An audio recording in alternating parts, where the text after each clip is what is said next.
Hello everybody, it's AJ joining you once again. It's the weekend, it's time for the TMT channel and another monster. I'm taking a step away from the Nine Hells this time, and we're going to be talking about a topic which has come up a little bit in the background community chatter, which is town guards. Yeah, town guards. You encounter them a lot in D&D. Any sort of fantasy game, in fact any sort of role-playing game at all, you're going to come across the town guards, or the 5 the local city police force. And it doesn't really matter whether they're under the control of a king or local merchant lords or whatever. They're essentially a paid for workforce of pretty much adventurers who took an arrow to the knee. They take their job as a job. It's not, they're not doing it for wealth and power and gain and stuff. They're doing it for a daily sort of copper piece in the pocket. And it's up to you entirely how that's organised, how the guard workforce actually operates. What I want to talk about is how you use them in the game, beyond the stats as they are in the book. So in the book, you've got they're listed as a challenge rating 1/8 for 25 experience points. They've got an armor class of 16, which represents a chainmail, a chain shirt, and a shield. They've got 11 hit points, which is 2d8 plus 2, their speed of 30 feet, and they're pretty light on their feet. These guys get around pretty quickly. They can easily strap their shield and their spear and race around, because they're going to spend a lot of their time on their feet, either patrolling around the city or standing watch interminably outside important people's doorways, or the all-important city gates, or the wall above the gate. They got a +2 to perception and a passive perception of 12. The passive perception, of course, is going to be important for any time that your characters are trying to sneak past the guards or get anything under their noses. They have a strength of 13, a dexterity of 12, constitution of 12, intelligence 10, wisdom 11, and charisma 10. So they're essentially fit, able, but pretty stock standard human beings for the most part. Of course, this can represent any race, so if they're dwarves or elves or drow or anything like that, give them race-appropriate stats. So give them that bonus to the stat which their race represents. And there's ways that you can upskill the guards somewhat. So, for instance, at the moment they've got a chain shirt, a shield, and a spear. If you upgrade them to a breastplate and a shield, that bumps their armor class up to 17. So that's 14 from the chain shirt, +1 from the dexterity, +2 for the shield, 17. However, if you take away the shield, but give them half plate armor, they keep their AC at 16, and it allows them to use a polearm, such as a pike or a halberd or a glaive. And I would say that the damage then would be 6, which is 1d10 +1.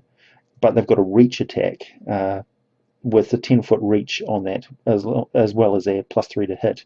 Otherwise, their spear is +3 to hit, with an average of 4 damage for 1d6 +1 at a range of 5 foot. However, it has the versatility of also being able to be thrown up to 20 foot at close range, or 60 foot for a long range attack. So now we talk about the tactics of guards, and for this one, you want to take advantage of the fact that guards are never really going to be met alone. They're always going to be in pairs minimum, or groups of 4 or higher. And it's really, this is where taking on humanoid targets becomes extremely dangerous, because that's really the strength, is in numbers. Humans and other intelligent beings are swarm attackers. They're predators that work in groups. And this is where the action help comes in great handy and becomes a deadly source of combat tactics.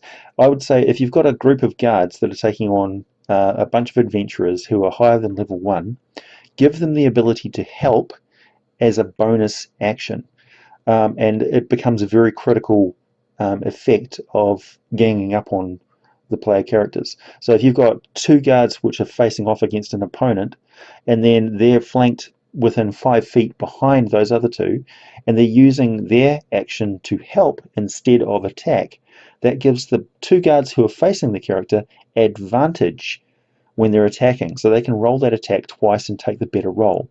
And over successive time, you may be mowing down the guards, but that help action is going to wear you down with those very unerring strikes that they're getting in. So don't underestimate how good advantage can be. And of course, guards can blow the whistle, and other guards who are stationed around the town or settlement will come running to back up and assist. And that's when their ranged attacks with their spears also come in handy, because they can very easily hunker down behind a shield wall, giving themselves essentially the dodge ability, which is the ability to sort of disengage or not gather attacks of opportunity from breaking off.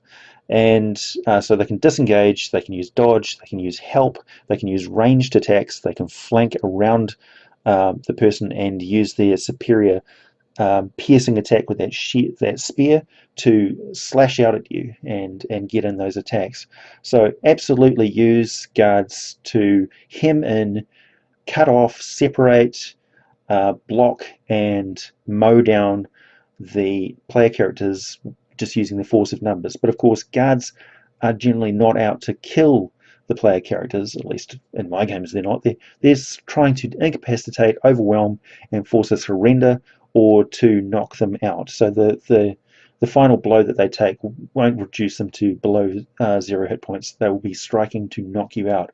And if you want to have a more sort of plot-orientated combat like that, don't have it so that you have to reduce them to death.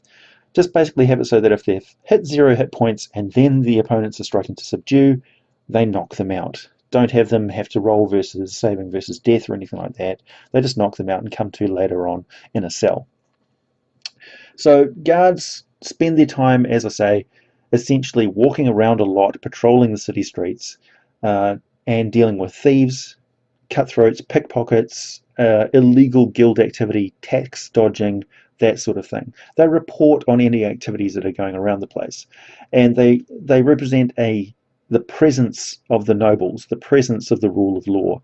So they quite often wear easily recognizable emblems or cloaks, a certain color, and they make themselves visible. If they're seeking to investigate, they will walk around just generally with a plain sort of cloak, a grey cloak or brown sort of peasant garb, whatever, and they'll be low key, but they'll still have their armor and stuff on underneath that. That's why wearing a chain shirt is very handy, because it's easy enough to hide underneath a tabard or something like that, or a cloak. So they'll have what's called a gambeson, which is a sort of a quilted trench coat on underneath that, and then they'll have the chain over top, and then they'll have something else over top of that also. And that chain will generally be well maintained and oiled, and it's fairly comfortable.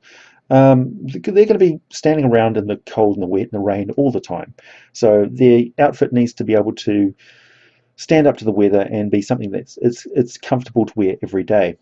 Their equipment is generally light and portable. They can put down the shield and spear if they need to roll up a pipe of smoking tobacco or whatever it is they do to kick back and relax. And they'll have flasks and things on them of beverages, tea and stuff that they can drink during the day.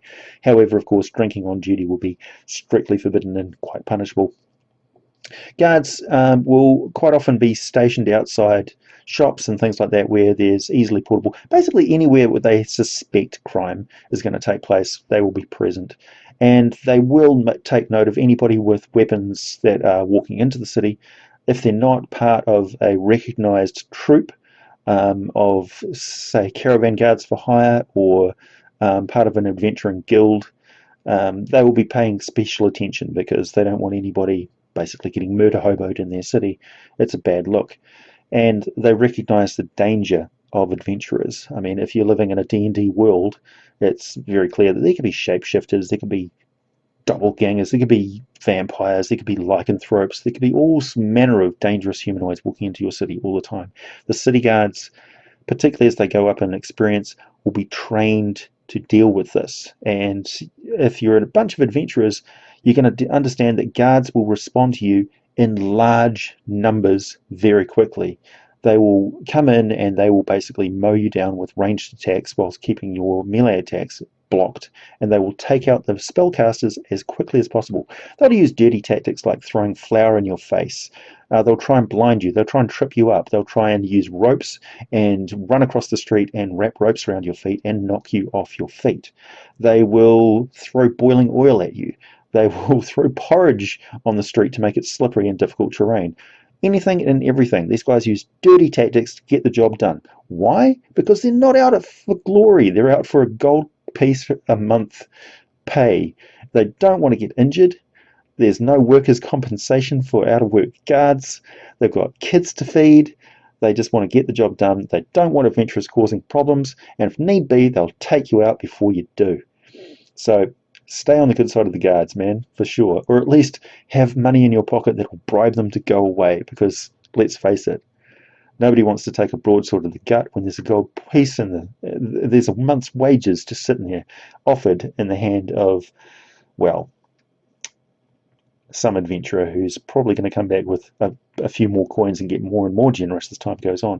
And hey, if they're just taking out somebody who caused problem with that adventure in the first place, they're probably willing to let nature take its course, and anybody who's idiot enough to take on a heavily armed and armored adventurer pretty much deserves what they're going to get.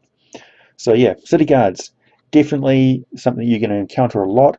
Invest a lot of personality into them. If the players are going back to that city quite often, they should get to know the guards. There should be certain personalities. There'll be some guy with an eye patch. There'll be some guy with a peg leg and a pipe. There'll be some guy who's wearing an owl bear cloak. Make them stand out a little bit.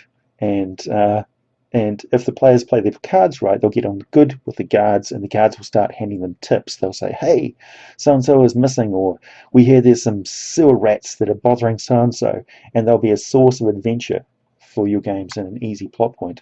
And of course, if the players do something really, really illegal that is just going to run your plot off the hooks, off the rails, then the guards can step in and arrest them for doing stuff. They might even apologize when they're doing so. Sorry, man, I can't take the gold coins this time.